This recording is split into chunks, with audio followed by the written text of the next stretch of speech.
മാർക്കറ്റിൽ നമ്മുടേത് തലച്ചോറ് തന്നെ നമുക്ക് എങ്ങനെ പാരയാകുന്നു എന്ന് നോക്കാം.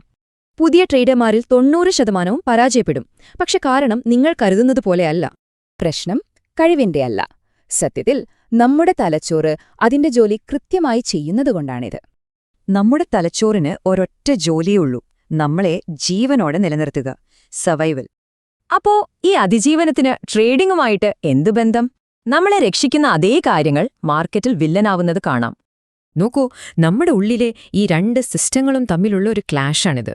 നഷ്ടം സഹിക്കാൻ വയ്യാത്തതുകൊണ്ട് നമ്മൾ ലോസിലുള്ള ട്രേഡ് പിടിച്ചുവെക്കും. ലാഭം കണ്ടാൽ പെട്ടെന്ന് വിൽക്കും.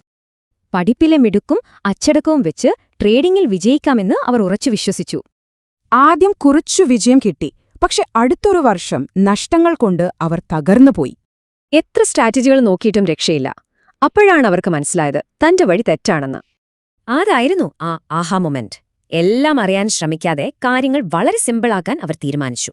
ഇതുവരെ ക്ഷമ പഠിപ്പിച്ചു, മാർക്കറ്റ് എന്റെ അടുത്തേക്ക് വരുന്നതുവരെ കാത്തിരിക്കാൻ ശീലിച്ചു. ആ ചുവപ്പും പച്ചയും ലൈറ്റുകൾ നോക്കിയിരിക്കുന്നതിന് പകരം അലേർട്ടിനായി കാത്തിരിക്കാൻ തുടങ്ങി. അവരൊരു പുതിയ മെത്തേഡ് കണ്ടുപിടിച്ചു, കേക്ക് ബേക്കിംഗ്. ഉണ്ടാക്കാൻ വെച്ചാ പിന്നെ വെറുതെ തുറന്നു നോക്കരുത്. ഇവിടെയാണ് പോയിന്റ്.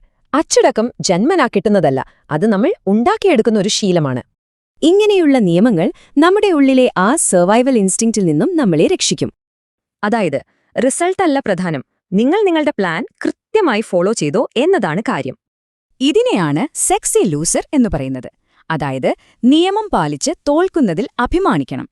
ഒരു പരീക്ഷണത്തിൽ ഏറ്റവും മികച്ച ട്രേഡർമാരുടെ സ്വഭാവം കണ്ടെത്തി. അത് ബുദ്ധിയോ ധൈര്യമോ ഒന്നുമല്ലായിരുന്നു. അത് അനുസരണയായിരുന്നു. അതായത് ഉണ്ടാക്കിയ നിയമങ്ങൾ അക്ഷരം പ്രതി പാലിക്കാനുള്ള കഴിവ്. ഇതൊരു റോബോട്ടിനെ പോലെ ആവുന്നതല്ല, മറിച്ച് നിങ്ങളുണ്ടാക്കിയ സിസ്റ്റത്തിൽ പൂർണ്ണമായി വിശ്വസിക്കുന്നതാണ്. നിങ്ങളുടെ നിയമങ്ങളെ ബഹുമാനിക്കുന്നത് നിങ്ങളെ തന്നെ ബഹുമാനിക്കുന്നതുപോലെയാണ്. വിജയം അതിന്റെ കൂടെ വരും. അപ്പോൾ ചോദ്യമിതാണ്, നിങ്ങളുടെ ബ്രെയിൻ ഷോർട്ട് ടേം സർവൈവലിനാണോ അതോ ലോങ് ടേം വിജയത്തിനാണോ ട്രെയിൻ ചെയ്തിരിക്കുന്നത്?